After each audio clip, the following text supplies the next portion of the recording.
Hello everyone. जय सिया राम। तो कैसे हैं आप सब?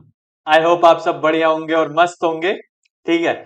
तो जैसा कि आप सबको पता है, हम अपना एक सैंपल पेपर, जो एक extra additional sample paper CBSE ने लॉन्च किया है, हम आपके साथ मिलकर उसे लेकर आए हैं, ये समझाने के लिए कि किस क्वेश्चन को किस तरीके से किया जाता है और किस तरीके से नहीं।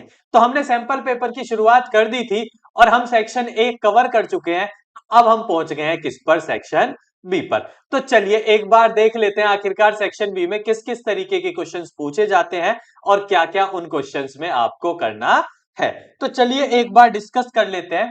क्या? Section number B. तो सेक्शन नंबर बी डिस्कस करने के लिए चलो स्टार्ट करते हैं। तो सेक्शन नंबर बी में पहला क्वेश्चन क्या दिया हुआ है? Find the domain. पहला क्वेश्चन आपको क्या दिया हुआ है? Find the domain of the function y equals to cos inverse modulus x minus one. ठीक है। आपको इसका डोमेन निकालना है। अब मैंने आपको पहले भी बताया है कि अगर आपको कोई भी क्वेश्चन कभी डोमेन का आ जाए, आपको पहले तो उसका डोमेन पता होना चाहिए। जैसे अगर मैं बात करूं कॉस इनवर्स की, तो ये कॉस इनवर्स जो क्वेश्चन आपको दिया हुआ है, cos inverse modulus x minus one, इसका जो डोमेन है वो माइनस वन से वन तक जाता है। कहां जाता है? माइनस वन से वन तक। मतलब कि आप जिस क्वेश्चन की बात कर रहे हैं, cos inverse modulus x minus one, इसका जो डोमेन है वो कहां से कहां लाई करता है? तो इसका डोमेन लाई करता है माइनस वन से वन तक। तो अब आप इस क्वेश्चन को कैसे करेंगे? तो कहने का मतलब क्या है कि डोमेन का कोई क्वेश्चन अगर आता है तो कॉस इनवर्स के अंदर जो भी आपको फंक्शन दिया हुआ है, जैसे कॉस इनवर्स के अंदर दिया हुआ है मॉड्यूलस एक्स माइनस वन, तो ये पूरा का पूरा माइनस वन से प्लस वन जाना चाहिए। मॉड्यूलस एक्स माइनस वन कहां से कहां जाना चाहिए? पूरा का पूरा माइनस वन से प्लस वन तक। क्यों? क्योंकि ये तो डोमेन है, और कॉस इनवर्स का डोमेन कोई भी डोमेन हो वो कहां से कहां जाता है? माइनस वन से प्लस वन तक। अब इसे सॉल्व करना है। इसे सॉल्व करने के देखो यहां दो मेथड है। इनइक्वालिटी आप सबने अगर शायद आप सबने ही पढ़ी होगी। ठीक है, 11th क्लास में आप सबने इनइक्वालिटी पढ़ी होगी, लीनियर इनइक्वालिटी। उसमें आपको ऐसे टाइप की इक्वेशन सॉल्व करना सिखाते हैं। अगर नहीं भी पढ़ी है तब भी आप इसे कैसे कर सकते हैं? बहुत सिंपल तरीके से आप इसे कर सकते हैं। ठीक है, इसमें बहुत ज्यादा कुछ करने की जरूरत नहीं है। तो होता क्या है कि एक बार या तो आप इन दोनों को ले लो और एक बार इनइक्वालिटी में इन दोनों को ले लो, या फिर एक साथ पूरी इनइक्वालिटी सॉल्व कर सकते हो। जैसा आपका मन करे आप उस तरीके से क्वेश्चन को कर सकते हैं। तो मैं कहता हूं मॉड्यूलस हटेगा तो दोनों तरफ प्लस माइनस आ जाएंगे, प्लस इधर माइनस प्लस बनेगा। ठीक है।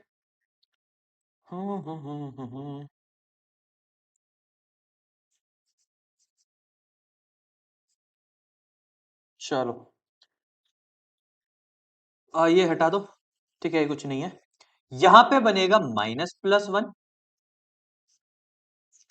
एक्स माइनस वन, और ये बनेगा प्लस माइनस वन। अब यहां पे माइनस ऊपर क्यों आया? क्योंकि यहां पे ये जो टर्म थी ये कैसी थी? नेगेटिव। तो आपको ये माइनस ऊपर लिखना पड़ेगा ये बताने के लिए कि यहां पे जो टर्म है वो कैसी दी हुई है? नेगेटिव दी हुई है। तो यहां आपने माइनस ऊपर लगा लिया। अब सब में आप प्लस वन कर सकते हैं। ठीक है, तो अगर आप सब में प्लस वन करते हैं तो ये हो जाएगा माइनस प्लस वन एक्स और plus minus one plus one. अब आप अगर इसे ध्यान से देखें, इधर बनेगा आपका जीरो और उधर बन जाएगा टू। मतलब कॉस इनवर्स का डोमेन कहां से कहां तक जाएगा? जीरो से लेके टू तक। कहां से कहां चला जाएगा? वो चला जाएगा जीरो से लेके कहां तक? टू तक। आई होप आपको इतनी बातें क्लियर होंगी बिल्कुल।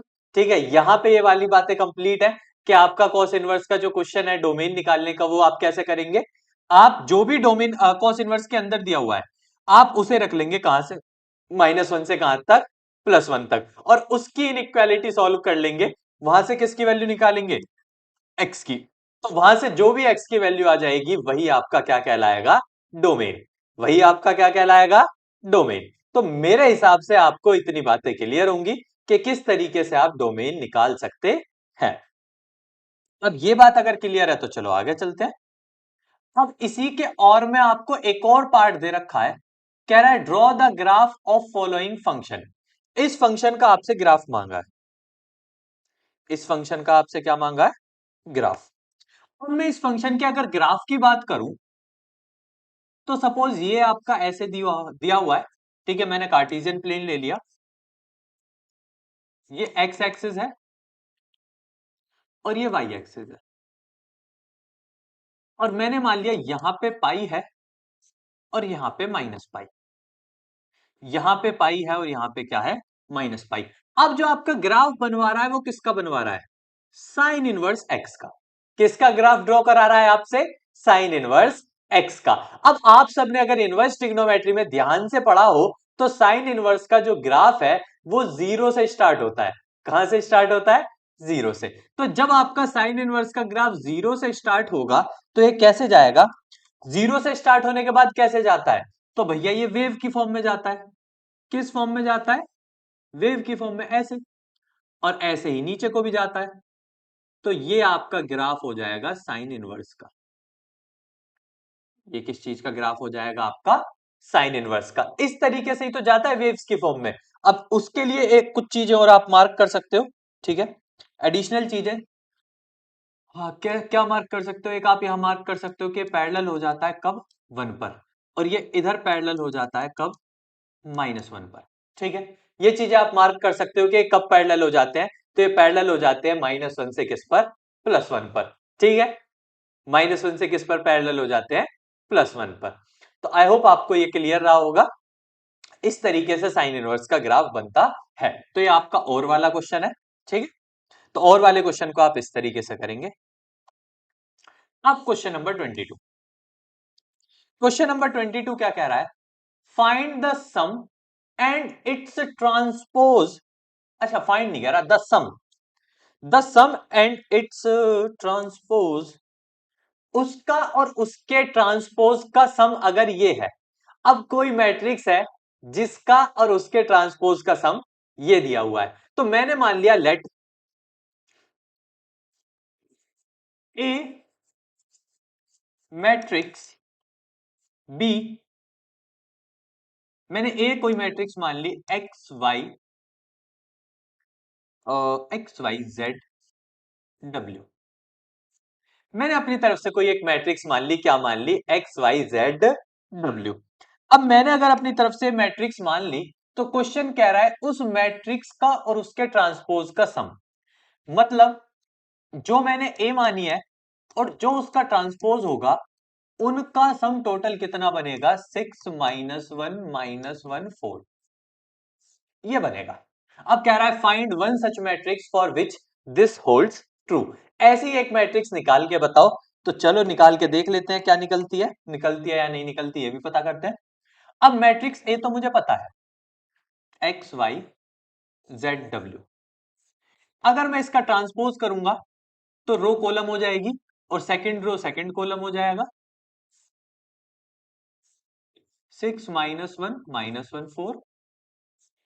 ठीक है, अब इन दोनों का सम करेंगे तो एक्स और एक्स 2x हो जाएगा, y को z में जोड़ेंगे तो y प्लस जेड हो जाएगा, z को y में जोड़ेंगे तो z प्लस वाई हो जाएगा, और w को w में जोड़ेंगे तो 2w हो जाएगा। और यहां से इक्वेशन आ जाएगी 6 - 1 - 1 4। अब अगर कंपेयर करेंगे तो 2x की वैल्यू जो है वो 6 के बराबर है तो x की वैल्यू 3 हो जाएगी, 2w की वैल्यू 4 के बराबर है तो w की वैल्यू 2 हो जाएगी। x और w की तो क्लियर क्लियर वैल्यू बनी रही है कि x और w की वैल्यू क्या हो जाएंगी। अब y प्लस जेड जो है वो -1 होगा, और दूसरी कंडीशन भी यही कह रही है कि y प्लस जेड कितना होगा, -1 होगा। अब y प्लस जेड अगर -1 है, मैंने मान लिया, ठीक है, कि y प्लस जेड क्या है, -1 है। बट आप इसे सॉल्व नहीं कर सकते, क्यों, क्योंकि यहां पे वेरिएबल कितने हो गए, दो, इक्वेशन कितनी है, एक। तो मतलब यहां से y और z की वैल्यू निकालना पॉसिबल नहीं है। तो आप लिखोगे find one such matrix for which this holds true. आप एक ऐसी मैट्रिक्स फाइंड करो, क्वेश्चन ने कहा है आप एक ऐसी मैट्रिक्स फाइंड करो जिस पर ये क्या बैठे, ट्रू बैठे। ठीक है, अगर आप उस मैट्रिक्स को फाइंड करना चाहते हैं जिस पर ये ट्रू बैठे, तो आप इस कंडीशन में आपको क्या क्या चाहिएंगे, y और z। इस कंडीशन में आपको क्या चाहिएंगे, y और z। और अगर आप ध्यान से क्वेश्चन में देखें तो क्वेश्चन में y और z आपको दिए हुए नहीं है। तो क्या कोई भी तरीका है जिससे आप y और z निकाल सकते हैं? तो अगर आप देखें तो क्या इसमें कोई भी ऐसा तरीका है जिससे आप y और z की वैल्यू निकाल सकते हैं? ठीक है, तो ध्यान से देखो, तो ध्यान से देखने पे आपको पता चलेगा कि नहीं, ऐसा कोई तरीका नहीं बन रहा जिससे क्या निकाला जा सके, y की वैल्यू को निकाला जा सके। तो जब ऐसा कोई तरीका ही नहीं है तो इसका मतलब इसे सॉल्व करना पॉसिबल नहीं है। तो यहां से समझ आता है कि इसका सॉल्यूशन नहीं हो सकता। ठीक है,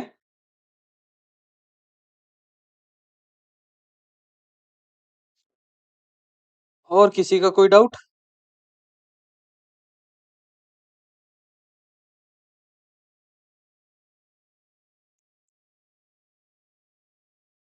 ठीक है, चलो, तो इसका मतलब है y और z की वैल्यू निकालना पॉसिबल नहीं है। तो जब है ही नहीं पॉसिबल तो निकाल नहीं सकते। बट अगर आप बात करें क्वेश्चन की तरीके की, तो क्वेश्चन क्या कह रहा है, ऐसी एक वो बताओ जिस पर ये सच हो जाए। ऐसी तो बहुत सारी हो सकती है, क्यों? क्योंकि एक ऐसी ये भी हो सकती है कि मैं अपनी तरफ से अगर लेट करूं कि y 0 हो जाए तो z क्या हो जाएगा, -1। अगर मैं अपनी तरफ से ये बात लेट कर लूं कि y क्या हो जाए, 0, तो मुझे ऑटोमेटिक पता चल जाएगा कि अगर y 0 हो रहा है तो z क्या हो जाएगा, -1 हो जाएगा। ऐसी कंडीशन बनाना पॉसिबल है बट उसके लिए लेट किया जाएगा, वरना अगर आप सोचो कि वो डायरेक्ट बन जाए तो डायरेक्ट ऐसा बनना पॉसिबल नहीं है।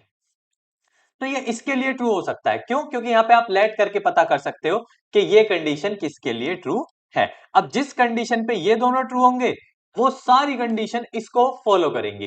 तो आपसे एक ही मांगी है, बहुत सारी तो उसने मांगी नहीं है, तो कोई भी एक एग्जांपल लेके आप अपनी तरफ से उसे बता सकते हैं। ठीक है, तो आई होप आपको ये बात क्लियर रही होगी। अब अगर ये बात क्लियर है तो चलिए आगे चलते हैं, आगे देखते हैं।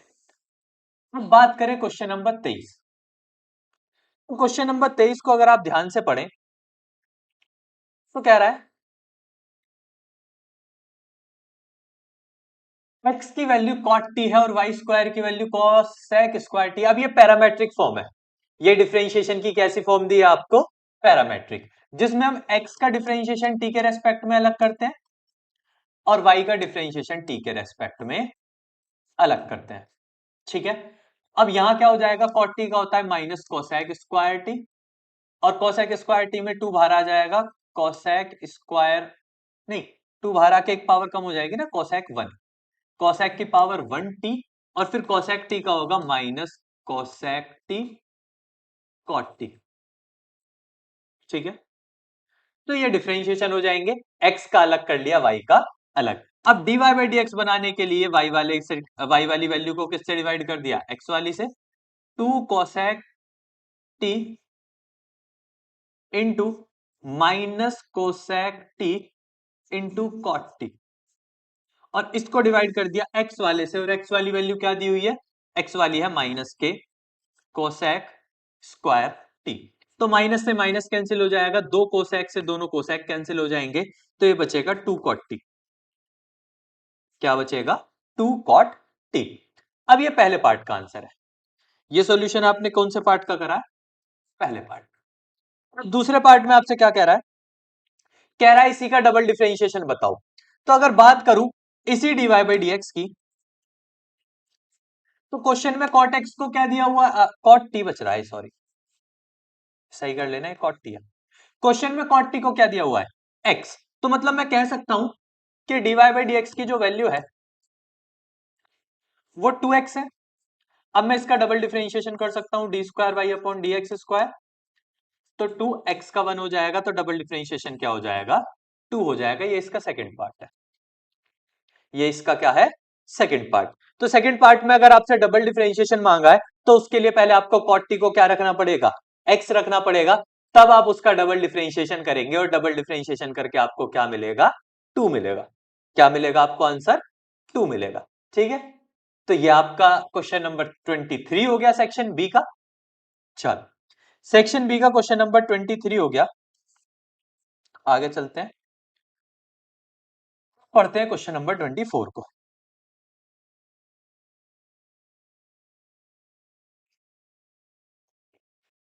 अब एक बार देख लेते हैं किसको, क्वेश्चन नंबर 24। तो 24 को स्टडी करते हैं, चलो हमारे साथ।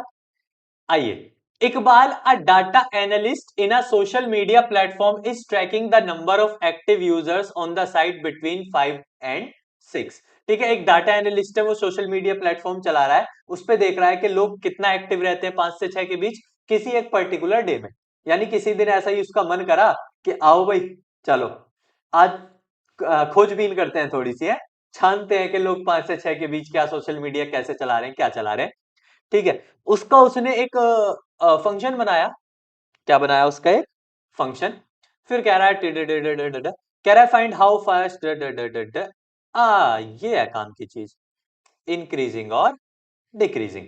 आप जानते हो इंक्रीजिंग और डिक्रीजिंग पता करने के लिए आपको फंक्शन का डिफरेंशिएशन करना पड़ता है। क्या करना पड़ता है आपको, फंक्शन का डिफरेंशिएशन। फंक्शन जो दिया हुआ है वो दिया हुआ है एन टी 1000 e की पावर 0.1 टी। अब अगर आप इसका डिफरेंशिएशन करते हैं, एन डैश टी फाइंड करते हैं, तो डिफरेंशिएशन क्या हो जाएगा, 1000 ई एज इट इज रहेगा, और फिर 0.1 का करेंगे, 0.1 टी का करेंगे तो 0.1 बाहर आ जाएगा। तो एन डैश टी जो हो जाएगा वो जाएगा 0.1 की इसमें करेंगे तो 100 ई की पावर 0.1 टी। ये डिफरेंशिएशन आ गया। अब अगर आपको यहां से टी की वैल्यू चाहिए तो आप इसे 0 के बराबर रख सकते हो, बट उसने उतना मांगा नहीं है। ठीक है, उसने कहा है इंक्रीजिंग और डिक्रीजिंग कब, जब 10 मिनट पास्ट 5 पीएम, 5 पीएम के 10 मिनट बाद। अब वो 5 से 6 के बीच तो टाइम चेक ही कर रहा है, तो 5 से 6 के बीच जब मतलब उसने 5 से स्टार्ट करा होगा और कहां तक पहुंचा है, अभी 5:10 तक ही पहुंचा है, यही तो मांग रहा है। तो 5 से 5:10 तक जाने के लिए उसे 10 ही मिनट लगी होंगी। 5 से 5:10 तक जाने के लिए उसे सिर्फ और सिर्फ अभी कितनी मिनट्स लगी होंगी, 10 मिनट्स। तो इसका मतलब है यहाँ पे टी की वैल्यू क्या हो जाएगी, 10 हो जाएगी। एन डैश 10 की वैल्यू आपसे मांगी है 100 ई की पावर 0.1 इंटू 10 ही मिनट हुई है ना, टाइम है ना टी, तो टी यहाँ पे टाइम को रिप्रेजेंट कर रहा है और वो 10 ही मिनट हुई है, इंटू ई। तो यानी कह सकते हैं 100 ई, क्या हो जाएगा 100 ई। इस तरीके से आप क्वेश्चन को पढ़ के समझ के कर सकते हैं। ठीक है, सेम क्वेश्चन है ये भी, फर्क नहीं है। आपको पीटी नाम का एक वो दिया हुआ है फंक्शन, फिर उसमें मांगा determine the rate population increasing और नॉट। अब आपसे यहाँ पे पूरा इंक्रीजिंग और डिक्रीजिंग चेक करा रहा है, तो पूरा चेक करने के लिए ये आपको चिड़िया उड़ाने तक करना पड़ेगा, तब तक चिड़िया नहीं उड़ जाएगी जब तक, ठीक है, ये क्वेश्चन सॉल्व नहीं होगा। ठीक है, या तो तुम्हारे तोते उड़ जाए या इसकी चिड़िया उड़ जाए, तो ही काम बनेगा। इन दोनों में से एक काम होगा, तभी जाके आपका काम बनेगा। तो अब देख लो आप क्या उड़ाना चाहते हो। ठीक है चलो, अब बात करें क्वेश्चन नंबर 25 की। Solve the integral. हमसे कह रहा भैया इंटीग्रेशन फाइंड करो, हम कह रहे मान ही जा, यू कह रहा ना मानू, करके दिखाओ। हम कह रहे मान ही जावे, हाँ, यू भी ना मानेगा तो हमें मनाना पड़ेगा। चलो जी, अब अगर बात करें इंटीग्रेशन की, तो मैंने इसमें k माइनस एक्स को t मान लिया, यानी सब्स्टिट्यूशन कर दिया। क्या कर दिया, सब्स्टिट्यूशन। क्योंकि मैं k माइनस एक्स की पावर 23 को डिफरेंशिएट कर ही नहीं सकता, इंटीग्रेट, तो इंटीग्रेट नहीं कर सकता, तो मैंने उसे हटा दिया, t मान लिया। अब इसका डिफरेंशिएशन करेंगे तो 0-1 dx equals to dt, minus उधर भेज दो तो dx को क्या पुट किया जा सकता है, माइनस के dt। तो dx की जगह जब मैंने माइनस के dt रखा होगा तो माइनस कहां गया होगा, बाहर, और dx की जगह किसने ले ली, dt ने। अब dx की जगह dt ने ले ली तो क्या क्या बचा, अब ये तो मैंने t मान लिया, तो टी की पावर 23 हो गया। अब x की वैल्यू यहां से निकाल लो, x की वैल्यू यहां से निकालोगे तो k माइनस टी हो जाएगी। वो यहां पुट कर दो x की value k minus T, T को अंदर भेज दो, k टी की पावर 23 माइनस टी की पावर 24 dt। अब इसे इंटीग्रेट कर लो, k कांस्टेंट है, t की पावर 23 है तो t की पावर 24 अपॉन 24 हो जाएगा, माइनस t की पावर 24 है तो ये हो जाएगा 25 अपॉन 25 प्लस c। ये रहा आपका इंटीग्रेशन। ठीक है, इस तरीके से अब आप t की वैल्यू पुट कर दो वापस से k माइनस एक्स, आपका आंसर कंप्लीट हो जाएगा। इस तरीके से आप इस क्वेश्चन को इंटीग्रेशन के क्वेश्चन से डील कर सकते थे। ठीक है, आई होप आपको ये इतनी बात समझ आई होगी। अगर आपको इतनी बात समझ आई, ठीक है, तो इसी तरीके से हमारा सेक्शन बी क्या हो जाता है, सेक्शन बी यहां पर हो जाता है कंप्लीट। हम आपसे फिर मिलेंगे अगली वीडियो के साथ, उसमें आपके साथ सेक्शन सी डिस्कस करेंगे। तब तक के लिए आप बने रहिएगा, जुड़े रहिएगा और इसी तरीके से लगातार पढ़ते रहिए। जय श्री राम।